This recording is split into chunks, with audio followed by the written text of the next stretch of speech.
ఇప్పుడు ఈ చిన్న చిన్న కాంట్రాక్టులు వీళ్ళ బిల్లులు అంతా కలిపితే 1000 కోట్లు ఉన్నాయి.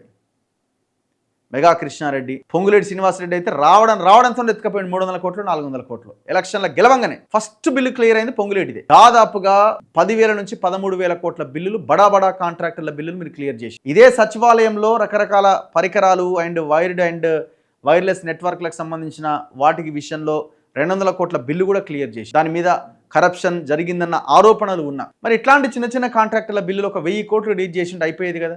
13,000 కోట్ల వాళ్ళు రిలీజ్ చేసినప్పుడు అందులో ఒక 1000 కోట్లు ఆపి వీళ్ళకి చేసి ఉంటే ఈ స్థాయిలో మీ మీద ఆరోపణలు వచ్చిండేవి కాదు కదా. దుర్మార్గం కదా, ఇది అన్యాయం కదా. కేసీఆర్ హయాంలో చేసిన పెండింగ్ పనుల బిల్లులే కావచ్చు, కేసీఆర్ గవర్నమెంట్ హయాంలో వాళ్ళు మొత్తం వాళ్ళని కాంట్రాక్టర్లను ఇబ్బంది పెట్టి వాళ్ళ బిల్లులు రిలీజ్ చేయకపోవచ్చు, వాళ్ళకి బీఆర్ఎస్కి అడిగే కనీస నైతిక అర్హత లేకపోవచ్చు.